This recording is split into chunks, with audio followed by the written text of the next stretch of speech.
محمد النبی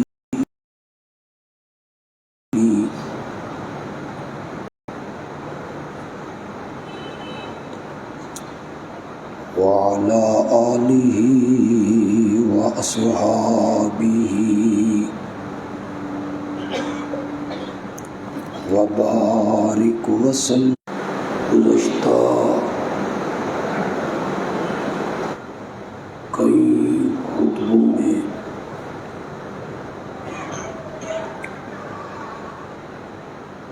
اس عنوان سے گفتگو ہو رہی ہے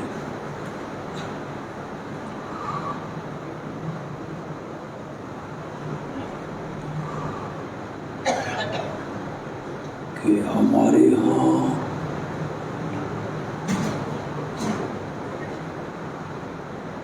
واقعہ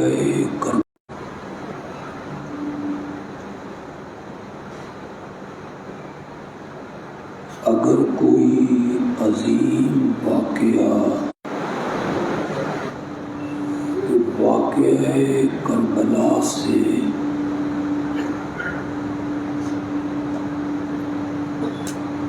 اسلام زندہ ہوا،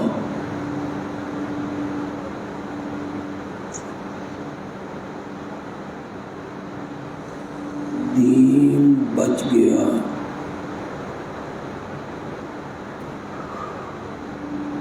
اور اگر یہ واقعہ نہ ہوتا تو دین مٹ جاتا، ختم ہو جاتا۔ بیٹھ جائیں سر۔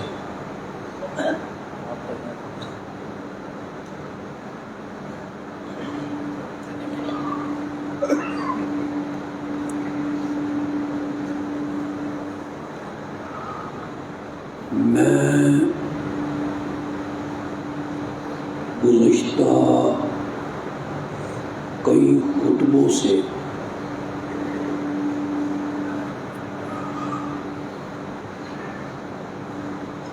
آپ کو یہ سمجھا رہا ہوں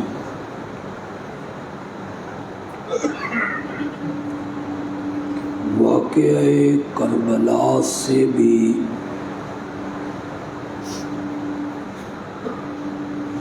زیادہ اہم واقعات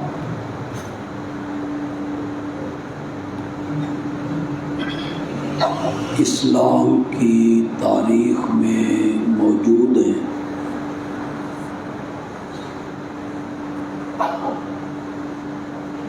ایسے واقعات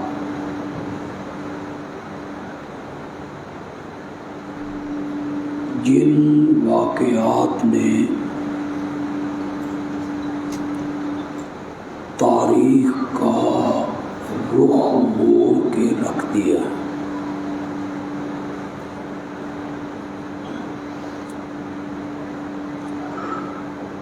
لیکن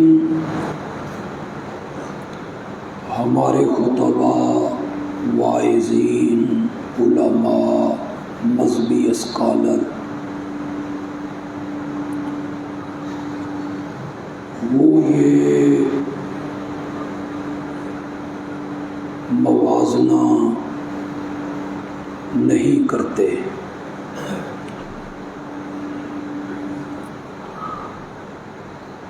مکہ مکرمہ سے ہجرت کر کے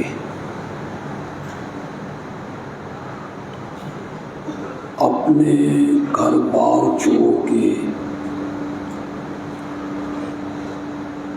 کاروبار چھوڑ کے،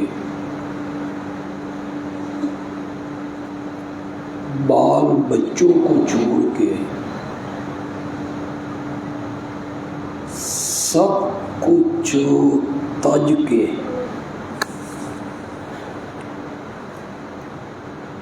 مدینے کی جانب ہجرت کرنا،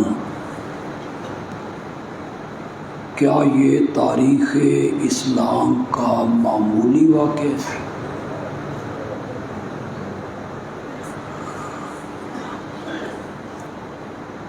یہیں سے تو رخ پلٹا تھا۔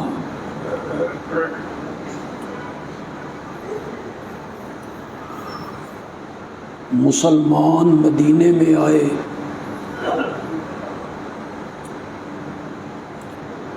مدینے کے لوگوں کو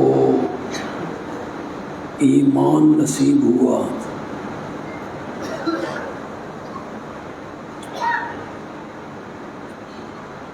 اور پھر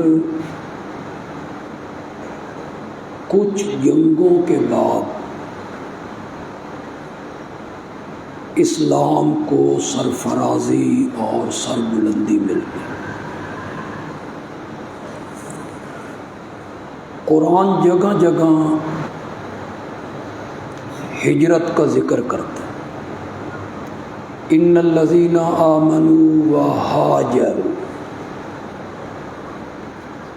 جو لوگ ایمان لائے اور جنہوں نے ہجرت کی، اس کو قرآن نے ذکر کی۔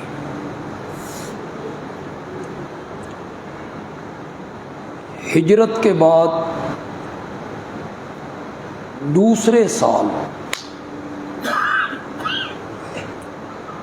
بدر کی وادی میں ایک جنگ لڑی گئی، جس جنگ نے کفر کی کمر توڑ کے رکھ دی۔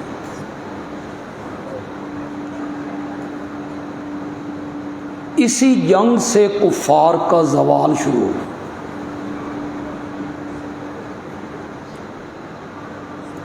ستر چودھریوں کا مارا جانا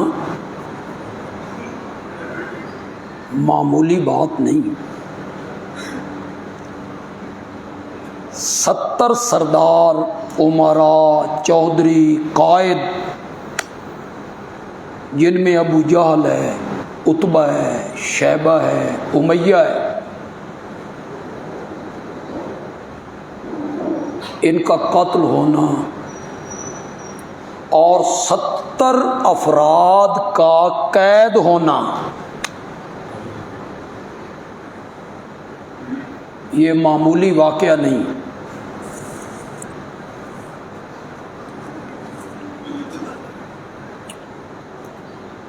لیکن بالکل خدا لگتی بات کہیے گا، ہر قسم کی عقیدت اور ہر قسم کا نظریہ جو آپ کے ذہنوں میں بیٹھا ہوا ہے، اس سے کنارہ کش ہو کے آپ باوضو بیٹھے ہیں، مسجد میں ہیں، اکثر قبلہ رخ ہیں۔ عمومی طور پر میں صرف آپ کی بات نہیں کر رہا، بریلوی ہیں، دیوبندی ہیں، اہل حدیث ہیں، عمومی طور پر جو عوام ہے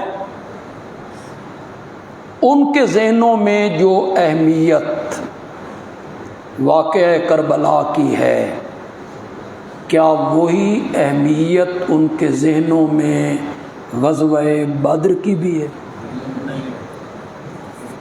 بولیے ذرا۔ میں عمومی ذہن کی بات کر رہا ہوں۔ کچھ لوگ ہوں گے کتابوں کے کیڑے، جنہوں نے کتابیں کنگالیں، اور بہت کچھ کم لوگ ہوں گے قرآن کے قاری، جنہوں نے سورۃ آل عمران پڑھی ہوگی، سورۃ انفال پڑھی ہوگی، بدر کا تذکرہ پڑھا ہوگا۔ وہ آٹے میں نمک کے برابر، انگلیوں پر گنے جا سکتے۔ میں تو عمومی طور پر بات کرنا چاہتا ہوں، عمومی طور پر جو اہمیت واقعہ کربلا کی ہے، جو ہجرت کے 61 برس بعد ہوا، آپ کے انتقال کے 50 سال بعد ہوا۔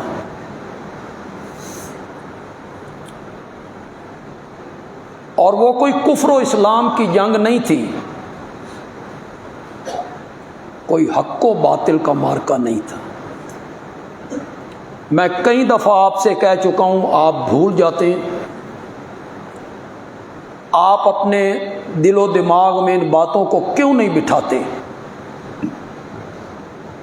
کہ اگر یہ کفر و اسلام کا مارکا ہوتا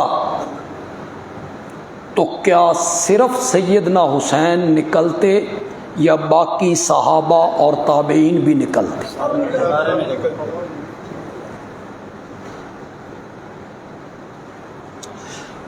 یا تو آپ اس بات کے قائل ہو جائیں کہ صحابہ نے کفر سے مفاہمت کر لی، ہو جائیں اس کے قائل، جو وہ طبقہ چاہتا ہے، اور در پردہ وہ جو سازش کر رہے ہیں اور وہ کامیاب ہوئے ہیں اپنی سازش میں۔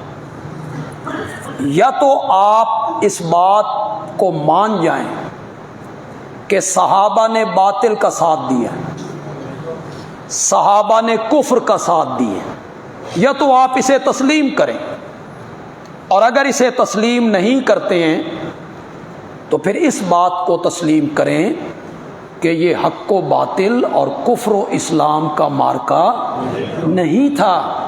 کفر و اسلام کے درمیان جو پہلی جنگ لڑی گئی اسے بدر کہتے ہیں، وہ ہے حق و باطل کا مارکا، جس کو قرآن نے بھی ذکر کی۔ ایک طرف باطل تھا، ایک طرف حق تھا، ایک طرف کفر تھا، دوسری طرف اسلام تھا۔ اگر میں کئی مرتبہ اس کی تفصیل کر چکا ہوں، آپ میں جو پڑھے لکھے لوگ ہیں، بٹ دماغ لوگوں سے میں بات نہیں کرنا چاہتا، نہ میں اپنا وقت ضائع کرنا چاہتا ہوں۔ دوسرے مولوی غلط ہیں، دوسرے لوگ غلط ہیں، یہ کوئی سوال نہیں ہے۔ جنہوں نے تاریخ پڑھی ہے وہ مجھے بتائیں، بولیں، ایک مقام پر جب حضرت سیدنا حسین رضی اللہ تعالی عنہ کو اپنے چچا زاد بھائی مسلم ابن عقیل کی شہادت کی خبر ملی کہ کوفے کے لوگوں نے پہلے بیعت کی، وفاداری کا یقین دلائیں، اور پھر عین موقع پہ میرے چچا زاد بھائی کو شہید کر دیے۔ جن کوفیوں کے خطوط کے بلبوتے پر میں جا رہا ہوں، انہوں نے میرے چچا زاد بھائی کو شہید کیا ہے، تو کیا تاریخ کی کتابوں میں یہ موجود نہیں ہے؟ فَأَرَادَ الرُّجُوعَ، حضرت حسین نے کس چیز کا ارادہ کر لیا؟ وہ تو مسلم کے بھائی آڑے آ گئے کہ ہمارے بھائی کو قتل کیا گیا ہے، ہم بدلہ لے کے جائیں گے۔ حضرت حسین رضی اللہ تعالیٰ عنہ نے فرمایا کہ تم میرے ساتھ آ رہے ہو، اب تم یہ کہتے ہو تو میں بھی تمہارے ساتھ ہوں۔ تو خدا کے لیے یہاں سے جو آگے کا سفر ہو رہا ہے یہ کس غرض کے لیے ہو رہا ہے؟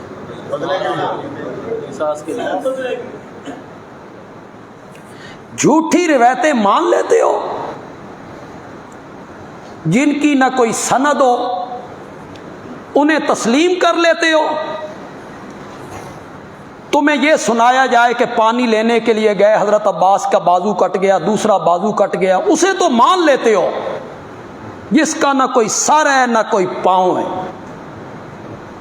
تاریخ کی کتابیں اٹھاؤ، حضرت عباس جس قافلے کے ساتھ پانی لینے گئے تھے، پانی کے مشکیزیں بھر کر وہ واپس آئے تھے، اور 10 محرم کو کربلا کے شرکاء نے صرف یہ نہیں کہ پانی پیا تھا بلکہ غسل بھی کیا تھا۔ اٹھاؤ، لیکن تم نے افسانے تراشے، بازو کٹ گیا، پھر دوسرا بازو کٹ گیا، پھر مشکیزے کو تیر لگے، اے مشکیزہ لوہے دا سی، جس کو تیر لگتے رہے اور مشکیزہ نہیں پھٹے۔ پھر معصوم بچوں کو عباس کے پاؤں سے لپٹتے ہوئے دکھاتے ہو، چاچا چاچا پانی پانی، پیاس لگی ہے۔ یہ جو روایت کرنے والا بندہ ہے، میں پوچھ سکتا ہوں کہ یہ کہاں تھا؟ اسے کس نے بتایا؟ سب جھوٹ کا پلندہ تم نے اکٹھا کیا ہے، اس میں درد پیدا کرنے کے لیے، غم پیدا کرنے کے لیے، لوگوں کو رلانے کے لیے، اس واقعے کی اہمیت بتانے کے لیے تم نے یہ سب کچھ کیا۔ ورنہ بولا پڑھا لکھا طبقہ، حضرت مسلم کی شہادت کی خبر ملی تو حضرت حسین رضی اللہ تعالیٰ عنہ نے کیا ارادہ کیا تھا؟ فَأَرَادَ الرُّجُوعَ۔ صحابی ہے نا، کوئی ہماری طرح ہے، کوئی ذاتی عداوتیں وہ لوگ نپٹایا کرتے تھے؟ وہ صحابی تھے، ان کے دل شیشے کی طرح صاف تھے، اس میں کوئی ذاتی غرض نہیں تھی۔ بس عین موقع پہ جب سمجھ آئی نا کہ جن لوگوں نے مجھے خط لکھے ہیں یہ سارے غدار ہیں، بے وفا ہیں، میرے بھائی کو شہید کر دیا ہے، جس وقت سمجھ آئی اپنے موقف سے کیا کر لیا؟ رجوع کر۔ پہلے موقف یہ تھا کہ جانا ہے، پھر انہوں نے اپنا موقف بدل لیا۔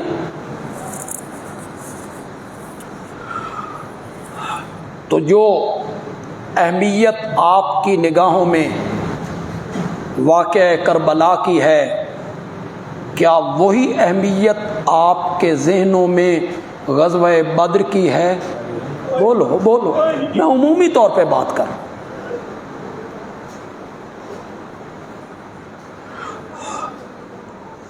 یہ غزوہ بدر جس کے بارے میں قرآن نے سورت آل عمران میں اور سورت انفال میں اس کا تذکرہ کیا، وَلَقَدْ نَصَرَكُمُ اللَّهُ بِبَدْرٍ وَأَنْتُمْ أَذِلَّةٌ۔ بدر کے میدان میں اللہ نے تمہاری مدد کی تھی، تم تو بے سر و سامان تھے۔ استستغیثون ربکم، تستغیثون ایک لفظ آپ سنتے ہیں غوث، اسی سے ہے، یا غوث سے یہ ہے تستغیثون، وہی مادہ ہے غوث۔ غوث کا معنی ہے فریاد رس۔ فریاد رس فارسی کا لفظ، اردو میں کیا کہیں گے؟ فریاد کو پہنچنے والا، فریاد رس۔ اے ایران نے ساڈے عقیدیاں دا بڑا بیڑا غرق کیتا، ہمیں اسلام پہنچا ہے ایران کے ذریعے، اس میں ملاوٹ ہوئی، شرک کی آمیزش ہوئی۔ جو سعودی عرب سے مشرقی جانب ملک ہیں کوئی شرک نہیں، دائیں بائیں کے جانب کے علاقے ہیں کوئی بدعت نہیں۔ ہم جو مشرقی جانب ہیں، بیت اللہ سے مشرقی جانب، ہمیں دین پہنچا کس کے ذریعے؟ ایران کے ذریعے۔ اس میں ملاوٹ ہوئی،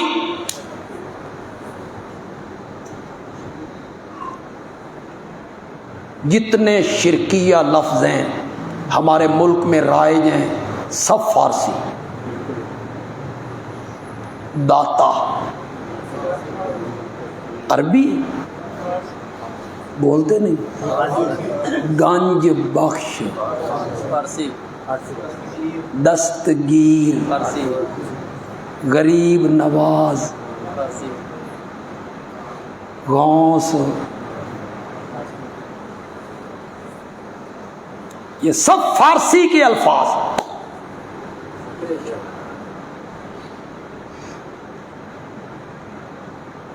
کچھ ہمارے ائمہ ہیں، مساجد ہیں، تراویح کی نماز ہوتی ہے تو 4 تراویح کے بعد جب اٹھنے لگتے ہیں کہتے ہیں الصلاۃ بر محمد. یہ بر کیا ہے؟ فارسی. عربی تو ہوتا الصلاۃ علی. اننے نو بھی پتہ لگتا پیا بھی ایران چوایا. ایرانیوں نے اس میں ملاوٹ کی، یہ لفظ رائج کی.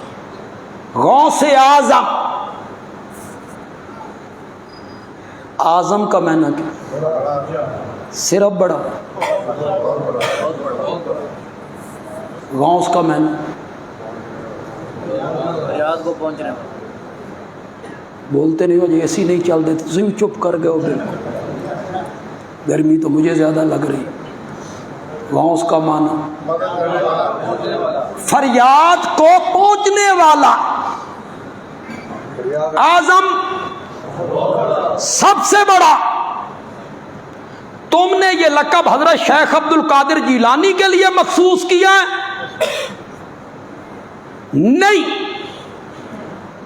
قرآن کا مطالعہ کریں، میرے نبی کے فرامین کا مطالعہ کریں. غوث اعظم ہے تو صرف عرش والا ہے. حضرت شیخ عبد القادر جیلانی رحمت اللہ علیہ بھی فریادیں کرتے تھے تو کس کے آگے کرتے تھے؟ حضرت علی رضی اللہ تعالیٰ عنہ کس کے آگے کرتے تھے؟ حضرت سیدنا حسین رضی اللہ تعالیٰ عنہ فریادیں کس کے آگے کیا کرتے تھے؟ ایک ایک نبی نے کس کے آگے فریادیں کی تھی؟ حضرت آدم نے عرفات کے میدان میں. میں ایک ایک نبی کا تذکرہ کرنے لگ جاؤں تو پتہ نہیں کتنے جمعے ان خطبات پہ خرچ ہو جائیں، لیکن میں سناتا رہتا ہوں، آپ سنتے رہتے ہیں، اشارے سمجھتے رہتے ہیں. اشارے سمجھو تے بولو. حضرت آدم نے عرفات کے میدان میں کس کے آگے فریاد کی تھی؟ قرآن اٹھاؤ قرآن. تم بدبخت اور بد نصیب لوگ ہو، تم قرآن کے قریب نہیں آتے ہو. تمہیں وارث شاہ کی ہیر پڑھنی آتی ہے، تمہیں سیف الملوک یاد ہے، تمہیں بلے شاہ کا کلام یاد ہے. تم سلطان باہو پڑھتے ہو، بندے عالوی رب کا قرآن پڑھتا ہے. تمہارے نصیب میں بھی رب نے یہ نہیں کیا، محروم کیے تمہیں اس سے رب نے. پڑھو قرآن. ربنا ظلمنا.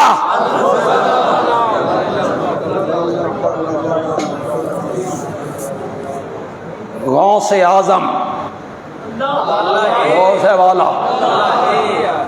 جب دھرتی پہ اللہ کی توحید بیان ہوتی ہے، اللہ عرش پہ خوش ہوتا ہے. میری وحدانیت کا ذکر ہو رہا ہے، میری الوہیت کا ذکر ہو رہا ہے. کوئی نہیں تمہیں بتائے گا.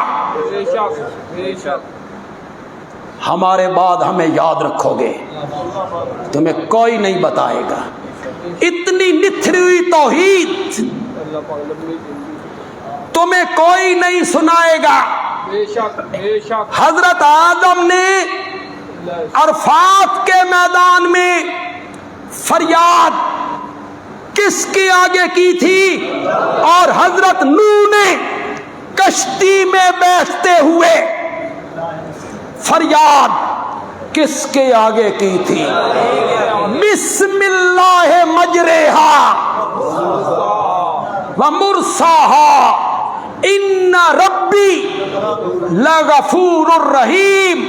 اس کشتی کا چلنا اور اس کا رکنا تیرے نام سے ہے. یہ قرآن ہے. پتہ نہیں کہاں دھکے کھاتے پھرتے ہو، اور قرآن سنانے والوں کو کہتے ہو وہابی، یہ نبی کا گستاخ ہے۔ قرآن سنانا نبی کی گستاخی ہے۔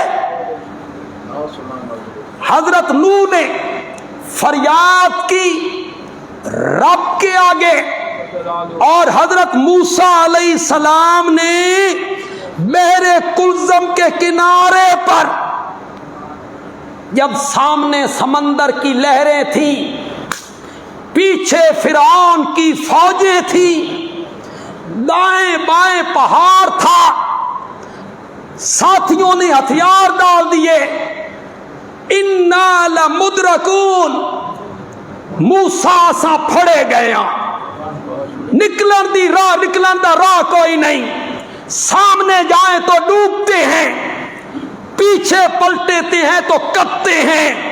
حضرت موسیٰ نے ان حالات میں کہا تھا کلا ہرگز نہیں، انا معی ربی۔ کس کو پکارا تھا؟ تم کس کو پکارتے پھرتے ہو؟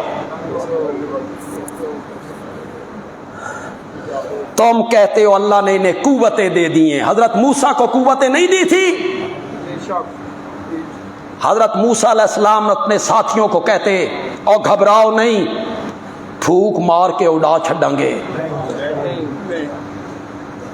تمہاری پھونکوں میں بڑے اثر ہیں، تمہاری پھونکوں میں اثر ہوتا تو بندیالوی یہاں بیٹھا ہوتا۔ تمہارے پاس کیا ہے؟ تمہارے ہاتھ میں کیا ہے؟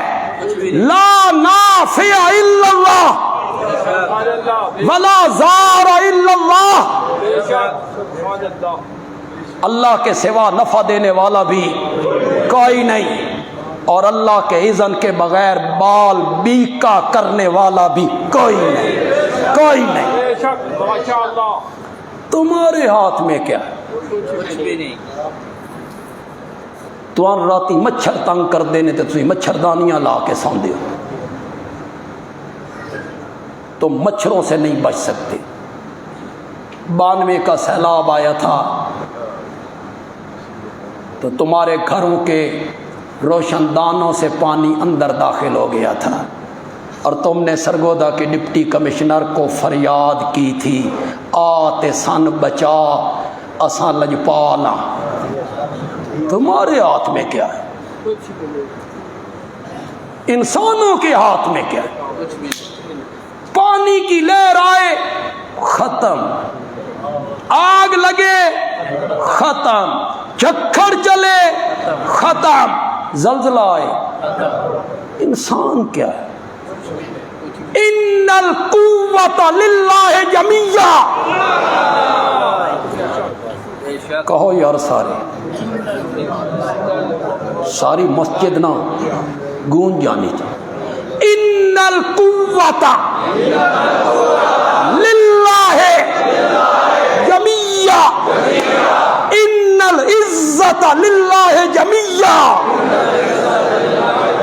غلبہ بھی سارا اسی کا ہے، اور قوت بھی ساری اسی کی ہے۔ وسع کرسیہ السماوات والارض ولا یؤودہ حفظہما۔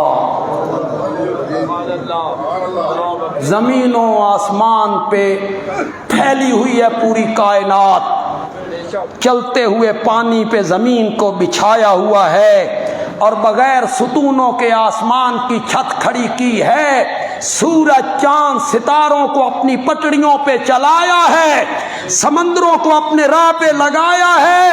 کہتا ہے ولا یعودہ، کہو تو صحیح ہے، ولا یعودہ حفظہما۔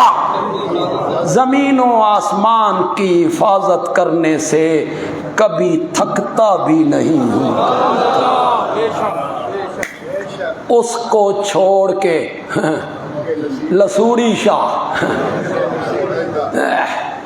تم بھی کہو گے ہم مومن ہیں، اس کو چھوڑ کے بھسوڑی شاہ، اس کو چھوڑ کے گھوڑے شاہ، اس کو چھوڑ کے بابا شاہ جمال، جو اپنے چہرے سے مکھی نہ اڑا سکے، جو کروٹ نہ بدل سکے، جو اپنے یتیم بچوں کے سر پہ ہاتھ نہ رکھ سکے، انہیں مشکل کشا مان رہے ہو، انہیں حاجت روا مان رہے ہو، انہیں داتا مان رہے ہو، دینے والا انہیں مان رہے ہو جنہوں نے موت کا جام پیا نا۔ ہاں، ولی اللہ دے مردے نہیں، ولی اللہ دے مردے نہیں، اسی انہاں نوں زندہ قبراں چ دبدے ہاں، مردے نہیں۔ شرم نہیں آتی بات کرتے ہوئے۔ دفن کیا کیا سمجھ کے کیا؟ جس پہ موت آ جائے، ماشاءاللہ، جملہ تو میرے ذہن میں بڑا ہے، اور میرے جملے جو ہیں، جس پہ موت آ جائے، جسے نہلا دیا جائے، پھر جسے کفنا دیا جائے، پھر جس کو چارپائی پہ رکھ دیا جائے، پھر جسے کاندھوں پہ اٹھا لیا جائے، پھر جس کو قبرستان میں لے جایا جائے، پھر جس کو دفن کر دیا جائے، جس پہ پڑیاں رکھ دی جائیں، جس پہ مٹی ڈال دی جائے، وہ داتا نہیں ہوتا، نہیں ہوتا۔ داتا وہ ہوتا ہے جو یوسف کو جیل سے نکالتا ہے، تخت پہ بٹھا دیا کرتا ہے۔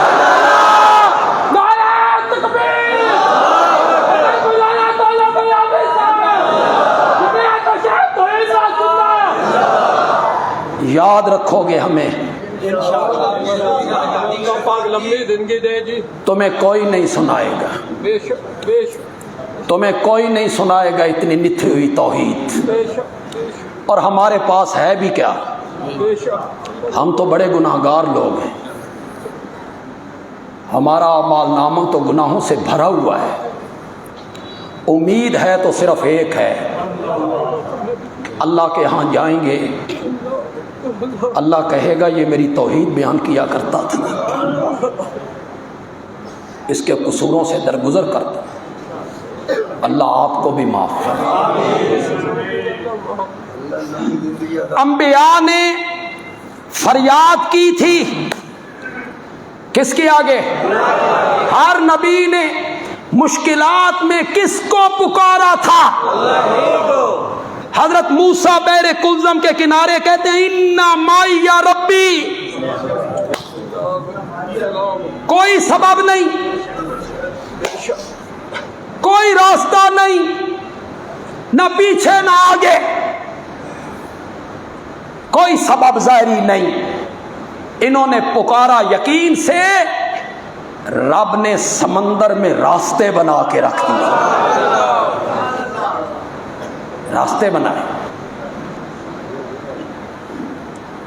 حضرت موسیٰ نے پکارا اللہ، قرآن پڑھو خدا کے لیے، اللہ کے لیے قرآن کے قریب آؤ یا نوجوانوں، اے نوجوانوں، چھوڑ دو ان قصہ کو، مولویوں کو، ان لطیفے سنانے والے واعظین کو اور ان گویوں کو، کان پہ ہاتھ رکھ کے شروع ہو جاتے ہیں اور تمہیں شرک کی تعلیم دیتے ہیں۔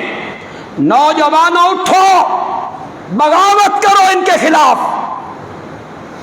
اور قرآن پڑھو، سورۃ انبیاء پڑھو، 17واں پارہ پڑھو، سورۃ انبیاء پڑھو، سورۃ صاد پڑھو، پڑھو خدا کے لیے، ترجمے کے ساتھ پڑھو، ترجمے کے ساتھ، ترجمے کے ساتھ پڑھو۔ 18 سال ہو گئے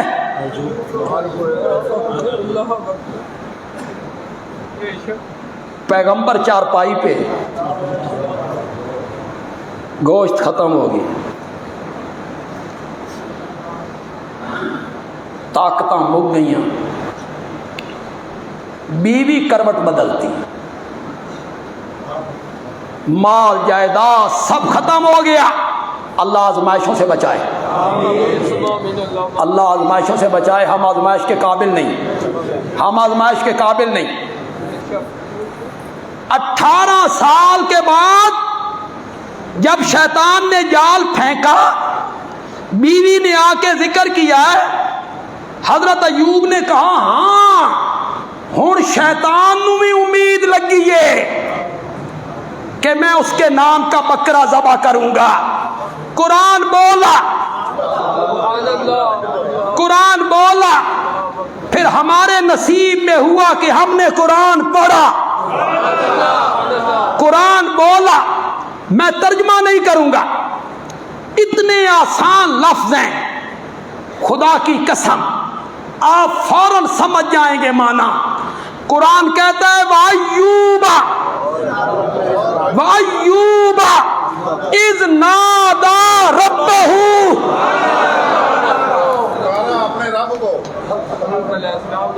تم کبھی للہ ٹاؤن بھاگتے ہو, گردے چ پتھری ہو گئی ہے,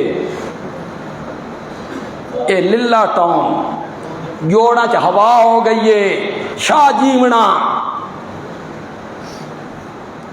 یہ للہ ٹاؤن کے مرشد اور شاہ جیونے کے مرشد, خدا کی قسم حضرت ایوب کے پاؤں کے تلوے سے لگنے والی مٹی کا مقابلہ بھی نہیں کر سکتے. وہ پیغمبر ہے.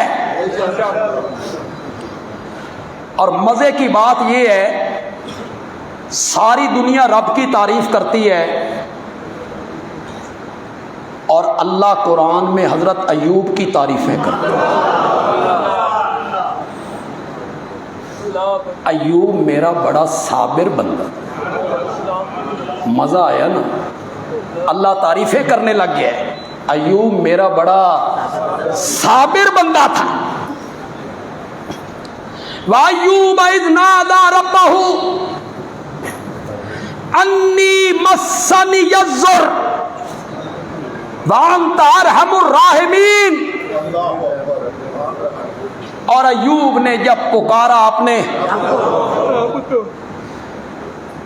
فریاد, فریاد رس فارسی, اس کو عربی میں کہتے ہیں غوث اعظم. غوث اعظم کون ہے؟ زور سے بولو, زور سے بولو. کوئی غوث اعظم جس پہ موت آ جائے وہ غوث اعظم نہیں. جو بچوں کو یتیم چھوڑ جائے وہ غوث اعظم نہیں. ہر نبی نے فریاد کی. بدر کے میدان میں ساری رات میرا نبی سر سجدے میں رکھ کے کس کے آگے فریادیں کرتا. تم نے لوگوں کو پاگل بنایا ہوا ہے, ساڈی چھوچ بڑا اثر. امام الانبیاء کی چھو ہو,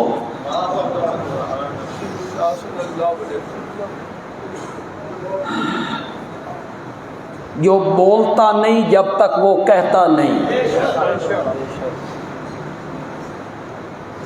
خود نہیں بولتا, کس کے بلوانے سے بولتا ہے. اس کی چھو میں کوئی اثر نہیں. آپ کو کیا ضرورت تھی؟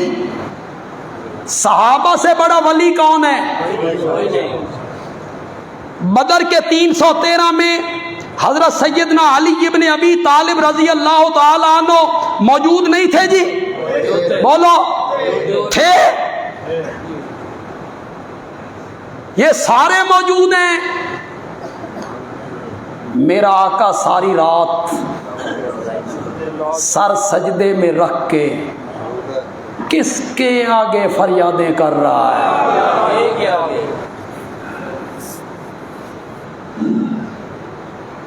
اس کو پکار رہے ہیں. خیبر میں حضرت علی رضی اللہ تعالیٰ عنہ نے کس کو پکارا تھا؟ اللہ کو.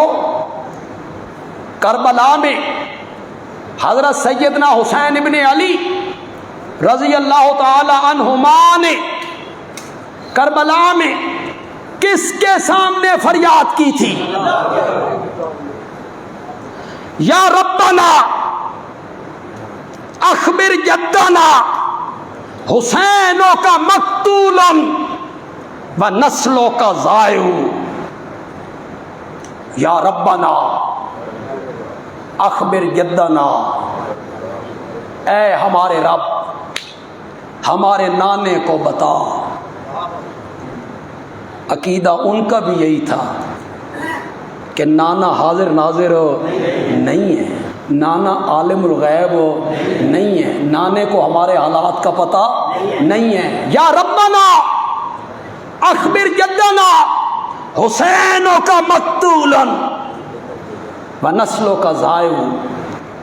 تیرا حسین آج بدر میں قتل ہو رہا ہے، اس کو لوگ قتل کر رہے ہیں اور تیری نسل ختم ہو رہی ہے. تو حضرت حسین رضی اللہ تعالی عنہ نے کربلا میں کس کے آگے فریاد کی تھی؟ غوث اعظم پھر کون ہے؟ بس ایک لفظ آیا قرآن کا، ہم اس طرف چل نکلے، موضوع اپنی جگہ پہ رہ گئے. لیکن اللہ تہاڈی بھی زندگی کرے تے میری بھی زندگی کرے. جمعے کوئی ختم تے نہیں ہونے، وقت کی ہم پابندی کرتے ہیں، مضمون باقی رہ جاتا ہے. مجھے اللہ نے توفیق دی ہے کہ میں دوسرے جمعے اس موضوع کو وہاں سے جوڑ دیا کرتا ہوں، میں جوڑ کے پھر آگے چلتا ہوں. لفظ یہ آیا جہاں بدر کا ذکر کیا، وہاں قرآن نے کہا اذ تستغیثون ربکم. یہ تستغیثون اور غوث ایک ہی. اذ تستغیثون ربکم، یہ اللہ نے کب بیت اتاری؟ جب صحابہ کے درمیان تھوڑا سا اختلاف ہو گیا، مال غنیمت کی یہ تقسیم ہونا، یہ اختلاف. کچھ نے کہا وہ جو اگلی صفوں میں تھے نا ان کو ملنا چاہیے، کچھ نے کہا مہاجرین کا حق ہے، کچھ نے کہا نہیں بھائی ہم انصار ہیں، ہم نے مہاجرین کو ہمارا حق ہے. یہ جو ہوا نا صحابہ کے درمیان تھوڑا سا اختلاف، بھائی مال غنیمت بدر والا کیسے تقسیم ہوگا؟ اللہ نے فرمایا تمہارا کوئی حق نہیں، الانفال للہ، تقسیم کریں گے اللہ کے رسول. اس کی اللہ نے علتیں بیان کی. اللہ آپ کو قرآن کی سمجھ عطا فرمائے. میں تمہیں کس طرح بتاؤں؟ علتیں بیان، دلیلیں. یا اللہ مال غنیمت تقسیم کرنا تیرا حق ہے، اس کی کوئی دلیل؟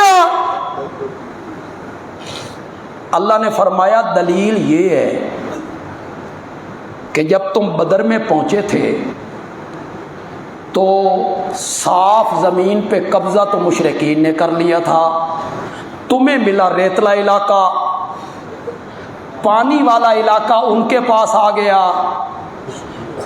تمہارے پاس پانی نہیں تھا، تمہارے دل میں وسوسے آتے تھے، نہانے کی حاجت بھی ہو سکتی ہے، وضو کرنا ہے، پانی کوئی نہیں، یہاں پاؤں جمتے نہیں، ریت ہے، کیا بنے گا؟ وسوسے شیطان ڈالتا تھا، تم میرے سامنے فریاد کرتے تھے، میں نے بارش برسائی،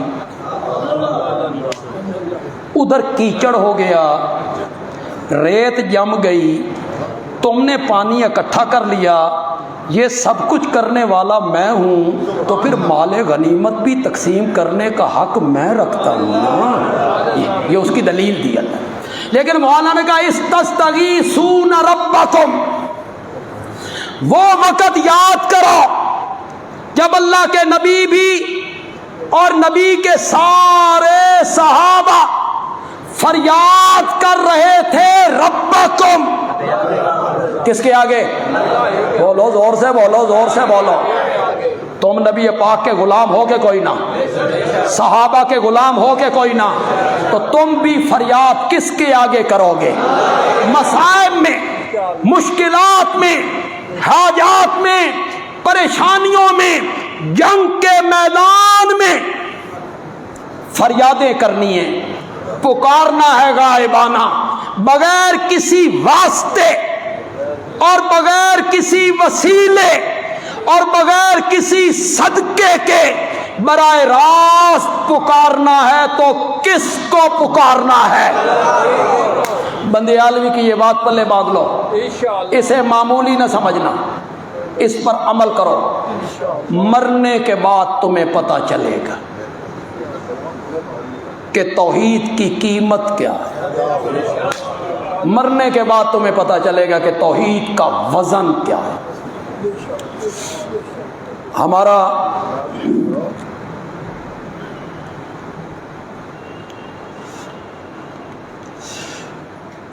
حضرت آدم کو اللہ نے جنت سے نکالا تو ابلیس کا جنت میں کیا کام تھا؟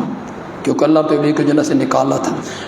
قرآن کہتا ہے فوسوس الیہما، اس نے کیا ڈالا تھا؟ وسوسہ ڈالا، خود وہاں نہیں تھا، وسوسہ ڈالا تھا۔ قرآن نے اس کو ذکر کیا جی۔ انشاءاللہ ہر سال کی طرح ہمارا عشرہ ختم نبوت اشاعت التوحید و سنہ سرگودا کے زیر اہتمام اسے ذرا ہو رہا ہے۔ اشاعت التوحید و سنہ سرگودا کے زیر اہتمام عشرہ ختم نبوت آج سے شروع ہے۔ ایک درس میں پچھلے جمعے دے چکا ہوں، وہ ذرا مجبوری تھی مجھے پہلے دینا پڑ گیا۔ سرگودا کی مختلف مسجدوں میں ختم نبوت کے مقدس عنوان پر انشاءاللہ 40 کے قریب درس ہوں گے انشاءاللہ۔ ان میں 7 درس میرے ہیں جی، انہیں مرکزی دروس کا نام دیا گیا، مرکزی دروس۔ ایک درس ہو چکا ہے جامعہ رحمانیہ میں، ایک میرا درس آج ہے عشاء کی نماز کے بعد جامعہ مسجد ابو ایوب انصاری اسلام پورہ، وہاں ختم نبوت کے عنوان پہ درس بھی ہے۔ اور خوشی کی بات یہ ہے کہ وہاں کے جو امام ہیں، خطیب ہیں، انہوں نے 4-5 سال کے عرصے میں درس قرآن میں پورے قرآن کا درس مکمل کیا ہے۔ آج اس کا آخری درس بھی، تو یہ ہو گیا نور علی نور، ختم نبوت کا عنوان بھی اور قرآن پاک کی تکمیل بھی۔ ابو ایوب انصاری اسلام پورہ، جو حضرات اس علاقے کے ہیں تھوڑا سا سفر بھی کرنا پڑے تو ضرور تشریف لائیں گے آقا کی ختم نبوت کے لیے۔ ہمارے درس باقی میرے درس کہاں کہاں ہیں؟ سامنے اشتہار لگا ہوا ہے جی، بڑے گیٹ پر سامنے پینا فلیکس لگا ہوا ہے، وہاں آپ پڑھ لیں گے کہ میرے درس اس کے بعد کہاں کہاں ہونے، کل کہاں ہیں، سوموار کو کہاں ہیں، منگل کو کہاں ہیں، وہ سب وہاں درج ہے۔ آپ ضرور پڑھ کے جائیں، اس کے پڑھنے کا بھی آپ کو ثواب ملے گا کہ آقا کی ختم نبوت کی بات ہے۔ تو جہاں آپ کو قریب لگے آپ وہاں ضرور اس درس میں تشریف لائیں جی۔ ہمارا جو مرکزی پروگرام ہوگا ختم نبوت کا بڑا جلسہ، وہ اسی مسجد میں ہوگا، معاویہ مسجد میں 23 ستمبر کو جمعے کے دن مغرب کی نماز کے بعد۔ ہم مغرب کی نماز کے بعد اس لیے رکھتے ہیں، عشاء کی نماز کے بعد بہت دیر ہو جاتی ہے، 2 بج جاتے ہیں تو لوگ تنگ ہوتے ہیں، ہم مغرب کے بعد رکھتے ہیں۔ تاریخ میں نے کون سی بتائی؟ زور سے بولو ذرا۔ اس میں نے بھی بیان کرنا ہے اس جلسے میں۔ بہت پسند کرتے ہیں شہری لوگ، پڑھے لکھے لوگ، مذہبی اسکالر ہیں، مختلف ٹی وی چینلوں پر ٹیبل ٹاک میں ہماری نمائندگی کرتے ہیں، ہمارے جماعتی ساتھی ہیں۔ ڈاکٹر مفتی خلیق الرحمان، لاہور ہائی کورٹ کے وہ خطیب ہیں اور بڑے مدبر قسم کے عالم ہیں. ان کے پاس دونوں تعلیمیں ہیں، دنیاوی بھی اور دینی بھی. وہ تشریف لائیں گے. ہمارے نوجوان ابھرتے ہوئے خطیب ہیں مولانا مفتی محمد عمر رحمانی. وہ ذرا سریلے خطیب ہیں، سریلے. کچھ لوگوں کو ذرا سر سے محبت ہوتی ہے، ان کو میں نے اس لیے بلایا. وہ سریلے خطیب. اہل حدیث مکتب فکر کے ہم نے بہت بڑے عالم کو دعوت دی ہے، علامہ احسان الہی ظہیر رحمۃ اللہ علیہ کے بڑے بیٹے ہیں مولانا ابتسام الہی ظہیر. انشاءاللہ وہ بھی تشریف لائیں. مجھے بھی مختلف جگہوں پہ اہل حدیث مکتب فکر کے لوگ دعوت دیتے ہیں. لاہور بیگم کوٹ میں ان کے جلسے میں گیا، مرید کے میں ان کے جلسے میں گیا. اب شالیمار باغ کے قریب ان کی ایک کانفرنس ہو رہی ہے، اس میں بھی میں نے جانا ہے. گجرانوالے ایک کانفرنس ان کی ہو رہی ہے، اس میں بھی میں نے جانا ہے. اور بھی کئی جگہوں پہ وہ مجھے بلاتے رہتے ہیں اور میں ان کے پروگراموں میں حاضر ہوتا ہوں اور خوشی محسوس کرتا ہوں. مل کے چلنا چاہیے اور باطل قوتوں کا مقابلہ کرنا چاہیے. علامہ ابتسام الہی ظہیر انشاءاللہ وہاں تشریف لائیں. آپ میں سے ہر بندہ اس کا اشتہار بنے گا، دعوت دے گا، دوستوں کو ملے گا. جو دیہاتوں سے ہمارے دوست آئے ہیں، دیہاتوں سے، تو اپنے اپنے دیہاتوں میں کام کریں گے. قافلوں کی صورت میں وہ یہاں تشریف لائیں گے. کوئی لمبا چوڑا پروگرام نہیں ہوگا، کوئی 5-6 گھنٹے ہم پروگرام کریں گے. لیکن آپ جتنے ہمارے مقتدی ہیں، ہمارے ساتھی ہیں، آپ اشتہار بھی بنیں، لوگوں کو دعوت بھی دیں اور خود بھی سارے کام چھوڑ کے اس پروگرام میں شریک ہوں. ہمارے یہاں معاویہ مسجد میں تبلیغی جماعت کے جو دوست ہیں، مجاہد صاحب معذور ہیں لیکن وہ بہت کام کرتے ہیں. ان کے والد بڑے نیک آدمی تھے، بڑے نمازی تھے اور ان کا انتقال ہوا ہے پچھلے دن. سارے لوگ ان کے لیے مغفرت کی دعا کریں. بہت نیک آدمی، جب تک مسجد میں آ سکتے تھے مسجد میں آتے رہے. اور مزے کی بات یہ ہے کہ مجاہد صاحب مجھے بتا رہے تھے کہ رات 2 بجے، آگے ان کا انتقال ہو گیا، صبح رات 2 بجے کہنے لگے اذان دو. میں نے اذان دی، انہوں نے لیٹے لیٹے نیت باندھی. تو چلو ایک نماز کی شکل انہوں نے بنا. بڑی عجیب بات ہے، اس وقت بھی انہیں نماز یاد رہی. ہمارے پڑوس میں یاسر صاحب، گزشتہ دنوں ان کا انتقال. ہمارے مقتدی تھے، ان کے والد صاحب بھی، وہ بھی، ان کا بچہ بھی. حاجی شریف صاحب کے وہ مرحوم کے بھانجے تھے یاسر صاحب، ان کا انتقال ہوا. ان کے لیے بھی سب احباب اور سب دوست ان کے لیے بھی دعا کریں گے. درس قرآن 18 بلاک میں ہوگا. آپ کے ذہن میں یہ ہو کہ میں نے ابو ایوب انصاری جانا ہے تو شاید درس نہیں ہوگا، نہیں، اور کوئی پروگرام ہو یا نہ ہو، درس ضرور ہوگا. 18 بلاک کا درس ہوگا. آپ تمام حضرات اس میں شریک ہوں. جی دیجیے.